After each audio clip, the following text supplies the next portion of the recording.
Okay, so the latest episode of Rick and Morty is now out, and the entry titled Bethic Twinstinct has a lot going on with it. It's obviously named after the film Basic Instinct with Michael Douglas and Sharon Stone, and just like that film, we've been slowing it down, zooming in, and also getting as close as we can to make sure we unearth all the Easter eggs, hidden details, and things you missed.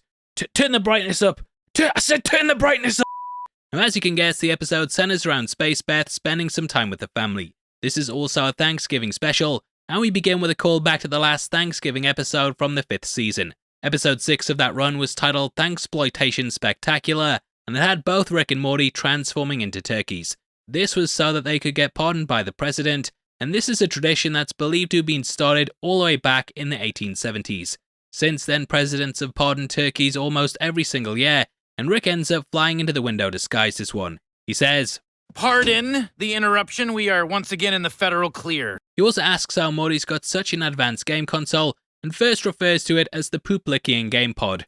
We also get this line about portals. Go, let's get out of here. I heard you smack the glass, Dad. If you bail, I'll disown you. Yeah, I'd say don't hop through a portal, but oh wait, you can. Now, Season 5 ended with Evil Morty rerouting all the portal guns so that they led to instant death for the characters. You might have noticed that they haven't used them at all in these first 3 episodes, and that's why they were marooned in space. Now, we do know that there's a golden one out there that doesn't kill the user, and it might end up being the thing that's brought across. Now, Rick stands there naked the entire time, but we see in the next scene that he could have put clothes on completely effortlessly, showing the man just wanted to flex.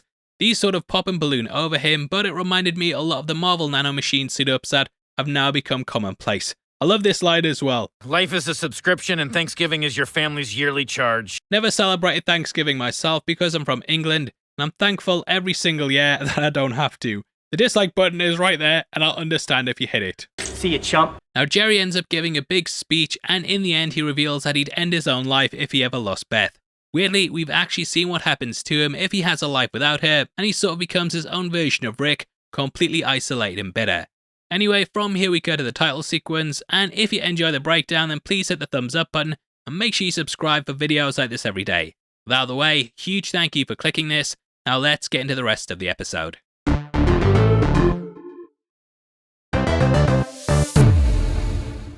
Now from here we go to the Beths chatting away in the kitchen, and this episode is basically about learning to love yourself, which is a nice message, I guess.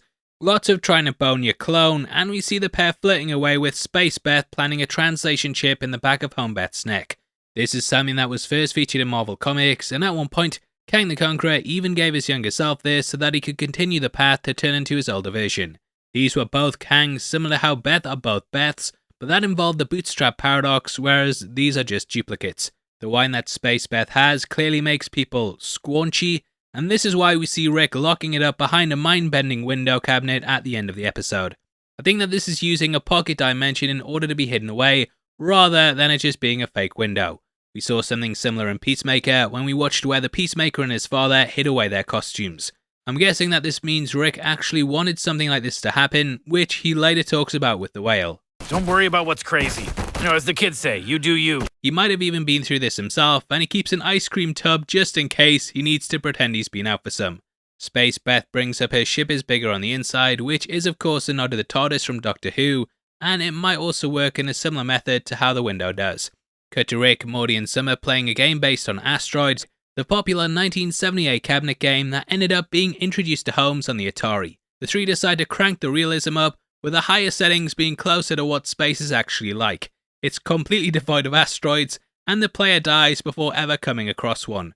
Just before they do this, we see that there's a donut shape in the top right hand corner of the game, and this is actually what many believe that the universe looks like. Scientists were able to examine radiation from the first stages of its creation, and they discovered that the universe is constantly expanding. However, in order to do this, they theorized that it would also have to loop in on itself, rather than being flat or like a box. Now, episode 1 of this season had a nod to Tony leaving a message to Pepper in Avengers Endgame, and we sort of get something similar here with Morty's ship being adrift. He leaves a message for his hypothetical son, but we of course know that the character actually had one with Summer in Season 5 Episode 4. Titled Rick Dependence Spray, it was another one I incest you watch, and it's brought up by Space Beth at the end. Outside, Beth and Space Beth almost kiss, and this brings a new meaning to the word masturbation. Anyway, back in the game, we see a Street Fighter parody called Getting to a Street Fight. This centers around fighters trying to meet up, and we see that the two characters are based on Ryu and Blanca from that game. The modes include a Battle Royale, Meth Mode, Pants Free, Urban, and Slappers Only, which is like Newcastle's big market on a Saturday night. Hey, I'm not! And they also drink lots of green energy drinks based on Mountain Dew that we can see are called battery fuel. Down said big market, I learned that a vodka and Mountain Dew is called Rocket Fuel, and the company also has lots of tie-ins with game releases. One of their drinks is called Game Fuel, but hey, I prefer a night on the town with some slappers and me Rocket Fuel. Hey, come on my lads. Later on they also play a parody of Final Fantasy VII, but in this, Cloud is too weak to pick up his Buster Sword. The two Beths go on a date together above the planet Earth, and this reminded me a lot of the Dayton Passengers. They also talk about a space station which that film took place on, and it's a really underrated movie that looks great in 4K, so if you're interested in that, yeah, go pick it up. Thanks for the money as well, Chris. I also think that we see a decoy body as well, which was featured in the second episode of Season 2. The pair get it on with both Summer and Morty being traumatized by what they've witnessed. Jerry still doesn't notice because he's stupid, and there's a bit in which they go over how Summer normally picks up on things first before Morty does. Cut to Rick ripping apart a space whale, and these creatures have featured in a lot of TV shows, books, and also movies. The idea of them first popped up in the 1970s, with the oceans being likened to the vastness of space. The eerie and otherworldly whale song was also repurposed for their appearance, and I also got a lot of flashes of Jaws here. In that movie they of course cut open a shark early on, but it turns out that Rick actually wants to help the whale out. On the roof the Beths make snow angels when rolling around kissing, and the arms on these are together, symbolizing the two people actually being the same. They blow shapes with their vape pens, and this reminded me a lot of Gandalf and Bilbo doing it in the Fellowship of the Ring. After completing his jigsaw and realizing it's a horse, Jerry plays Hide the Affair, a role-playing game about two women having an affair together. In a Star Trek-esque holodeck, we see that the Beths have aged up and spent their lives together, which Rick refers to as a San Junipero. This is the title of a Black Mirror episode in which two women fell in love together in a simulation that I won't spoil the ending of in case you haven't seen it. Hey, I might be the spoiler man, but I'm not like that Madison from the MCU, ruining The Sopranos. I don't care if it's been 15 years, I might have eventually got around to watching it. Now Jerry remembers the time that he was warned about her in high school and literally retreats into his shell, which we learn he had installed by Rick. This is based on a pillbug's ability to roll up, and Rick explains it's the only way he can take control. Rick got matching eagle tattoos instead, and this allows Jerry to avoid talking about Wonder Woman 1984, which I'm ashamed to admit that I gave an 8 out of 10 to. Look, it was different times, it was the pandemic, I don't want to talk about it. Now we cut to the family playing a text-based game that used to be popular before graphics really took center stage.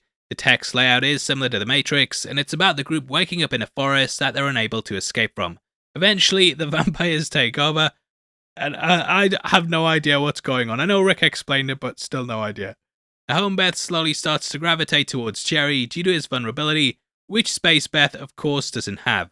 The pair had their lives together in what home Beth refers to as a video game, again calling back to this simulation. They decide to erase their memories, and they end up sitting in chairs that pull directly from Total Recall. Rick also mentions several movies, including Eternal Sunshine of a Spotless Mind, which was about Jim Carrey's character erasing the memories of his ex so that he could get over her. Rick also talks about Multiplicity, which is a Michael Keaton film in which he gets cloned several times. Rick is angry because they'll not remember, but everyone else will, and Jerry breaks free and says he shouldn't have promised to off himself. Jerry packs up to leave, and I love how all of his clothes are the same, explaining why he never changes. Jerry gives them permission to make out, and basically cucks himself, which Morty and Summer overhear. Morty tries to act normal, but he just pours loads of salt on his food, and it's one of the cringiest, funniest scenes I think we've ever had in the show. So funny just watching them react to the noise, and it's probably the most awkward Thanksgiving ever. Beth says goodbye and Rick puts away the wine, and amongst this we can also see he has a tequila-like drink with Morty inside of it. Normally you use a worm here, but I guess Morty is a worm, so he's just as good. Cut to the post-credit scene, and we see Jerry going to the Jerry Baree. First introduced in Morty Night Run, this was a place for all Jerrys to hang out, and we discover that some have been showing up to touch others, so they aren't allowed in without a chaperone. Down a dark alleyway, Jerry meets another version of himself, and he ends up kissing him. Might be a reach, but this could be a callback to the Black Mirror episode titled Striking Vipers. This was about a fighting game where two players met up and had a fight, and they then got it on and decided to meet up in the real world. The pair kissed, and with all the other fighting stuff, I kind of feel like it's tied in. Again, might be a reach, but I thought I'd bring it up. Anyway, that's the episode, and so far, I'm really enjoying the series. I think this was the weakest of the three, but still, it's really well put together, and a great episode about self-love, as well as how awkward I've heard Thanksgiving can be.